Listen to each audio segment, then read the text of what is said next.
Welcome back. Let's clap it up real quick.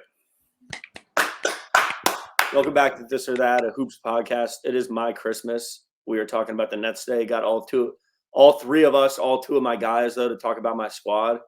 No place I'd rather be. I'm solo thugging out the post game, so it's good to have my guys here to hear their takes. I honestly haven't touched base with either of them about the squad really this year. We've been saving it, so I'm going to just get some feelers out there first from you guys, and then we'll get cracking here. You want to start us off, Slim?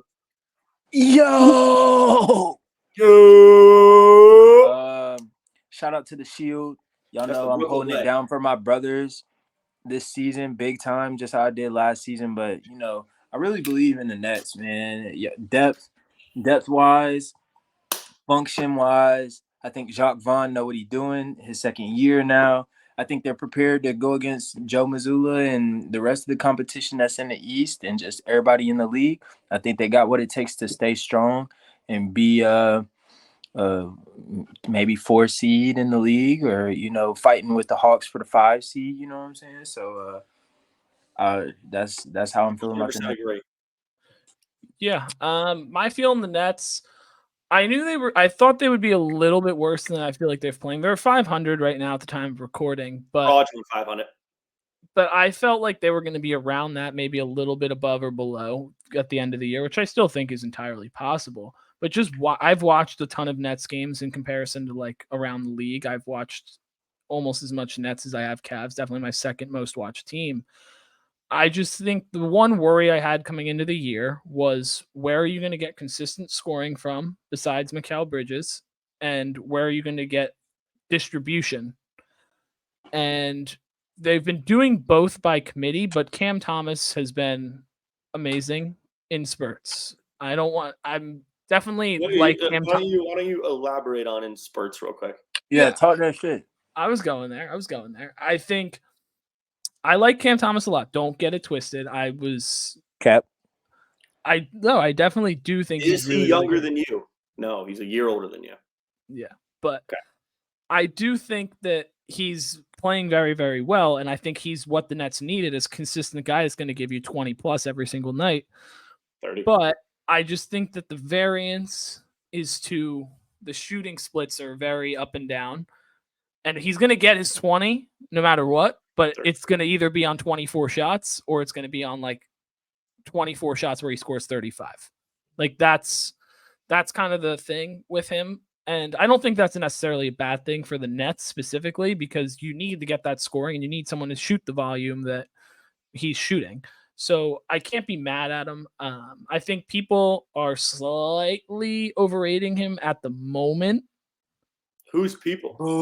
I'm just saying people are like overhyping him a little bit. Like I saw like at least 30 clips of that move on Drew Holiday, which was unbelievable. It's a very tough move. Don't get me wrong, but I just think for him, I think people are overrating where he is right now, and I think as the season goes on, he will get there. But at this moment, I think he's being a little bit overhyped. I think the consistency will come throughout the season because, quite frankly, he hasn't played real NBA minutes until this year. Never. So I'm not like mad at him for having bad shooting splits on some nights, but I think that's he was benched for the second half of last year or the last quarter of last year.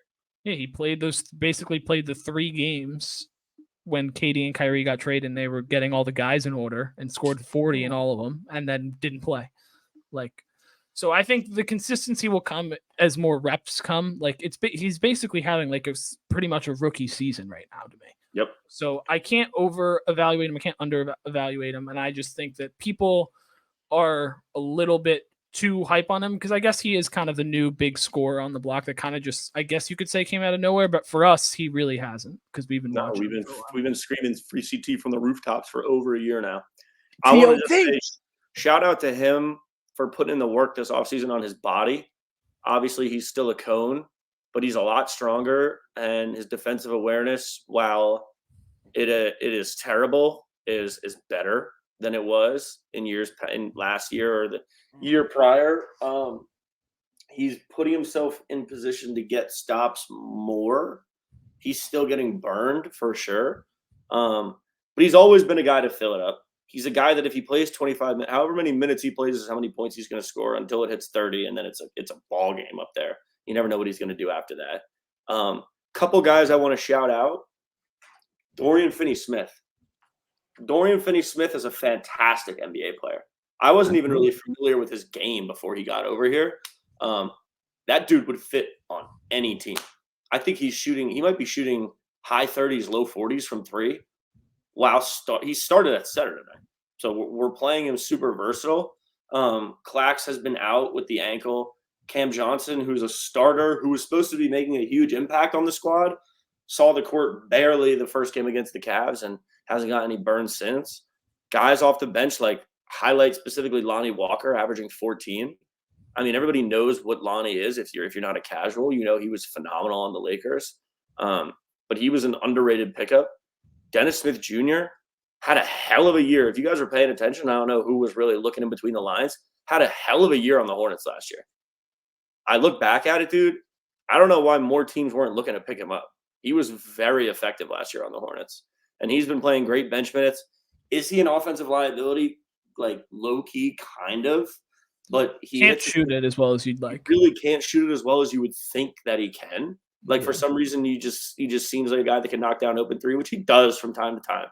But defensively, he's a grinder. He's a fucking fighter, dude. He actually hustles crazy. He gets his hand in a lot of pockets. I hate to be ranting like this. I just want to put this on the table and you can let you guys kind of bounce off of it. We don't run plays. We don't have even any actions. This is what I'm looking at the video right here. I haven't uploaded yet my Celtics post game because I was fucking furious after that game. We don't have plays. We don't even really have actions that we go to. And Jacques touched on this post game. I forget what game it was. It was 2 or 3 games ago. He said, we're not going to be a team that runs plays. Excuse me? What kind of comment is that, dude? He's saying we need to push pace. And what did I say in the offseason? Get it and go. I was also screaming that from the rooftops, dude. I said that all summer when we were talking about them. And that's what he said in the press conference. He said, we're going to be a team that needs to get out in transition and score. Dude, totally get it. That's what I wanted to. But in the half court, not counting a Cam ISO or like a Mikal pick and roll, we really don't have any gusto. And it hurts, dude, because we're so deep. And I want to see like get some plays drawn up for a corner three. Get some plays drawn up for like a clack slip and a lob. Like we don't really have any of that. Y'all got the perfect man to orchestrate it too. You know who I'm talking about? Who are you referring to?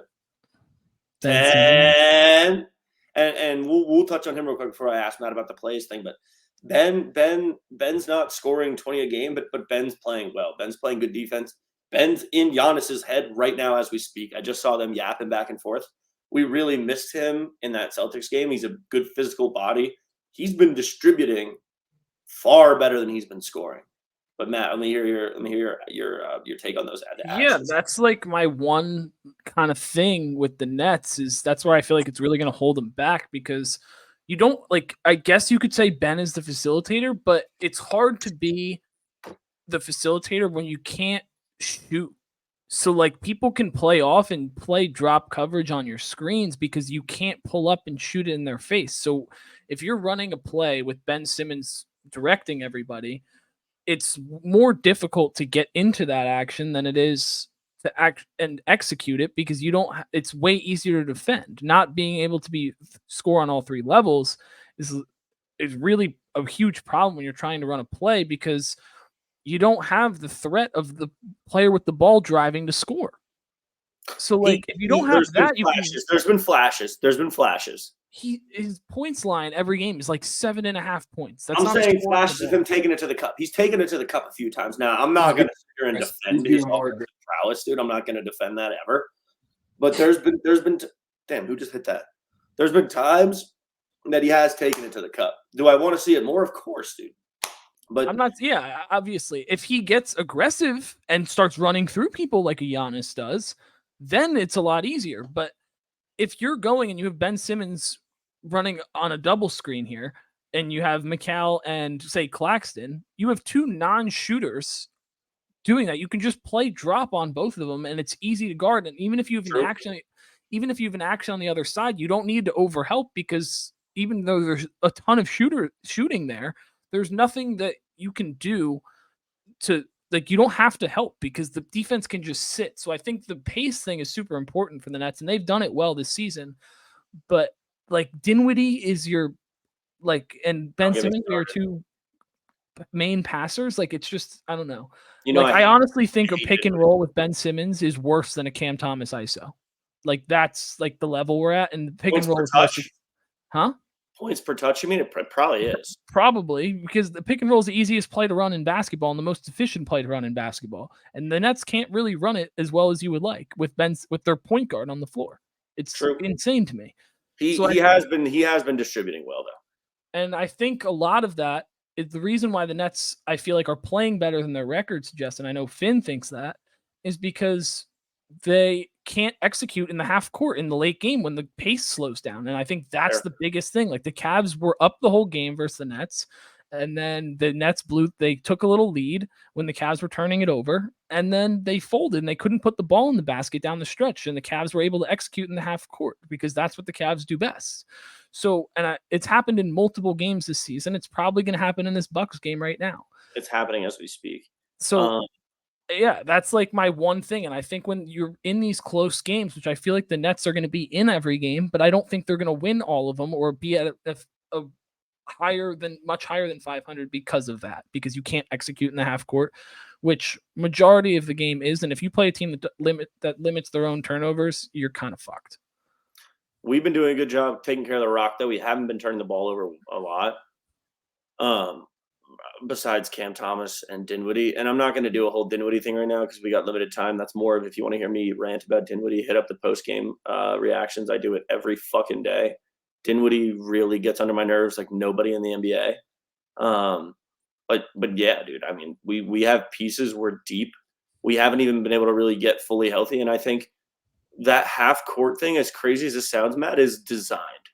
And that's what freaks me out when I hear Jacques talk about it post-game, where he's like, yeah, we're not that kind of team. Okay, you're an NBA team, though. And you're talking about all the glue guys and being together in camp and practice. What were you doing all camp? Are you There's nothing. There's never been a time out of a timeout late game that a play is drawn up Doc Rivers 2008 style for an easy lob. And that's our problem. Yeah, I mean, I'm worried. Like, that's my one thing that I worry about with the Nets, for you at least, because I mean, I want them to be successful for you, but I just think that the Nets are limiting themselves on how good they can be because they don't have a true point guard, and I think if you can get one of those, that changes the whole complexion of the team, because I think you have guys that can score it.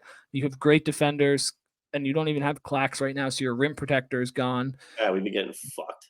So I think that's kind of the main thing. And if you guys can protect the paint a little bit better, I think that's obviously due to Clax not being there. But stuff like that, like, those are key things that I worry about with good teams. And the Nets kind of have all of them, and it worries me a little bit. So I know Finn thinks they should be better than 500, but we're not going to beat around the bush for too long here. We got many of videos to record for you guys tonight. So we're going to kind of sign off on that there. I appreciate it. Unless, then you got one more thing you want to touch on?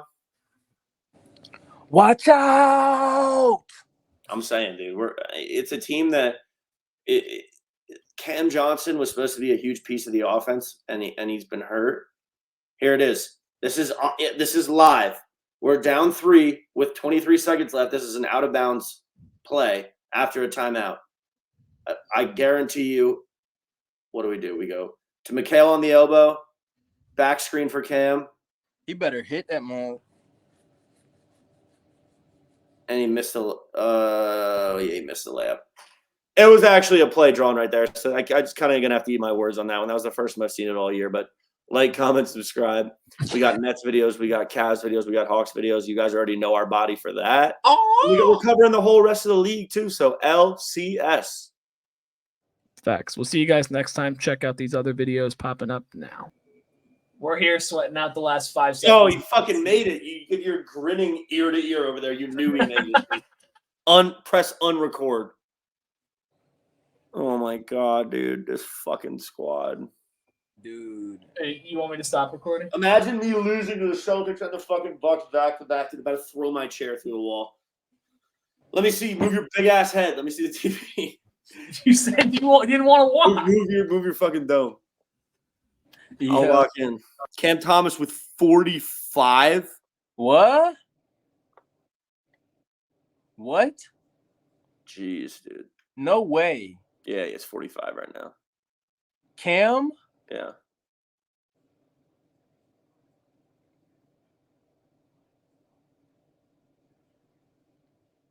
Bums. Fucking bums.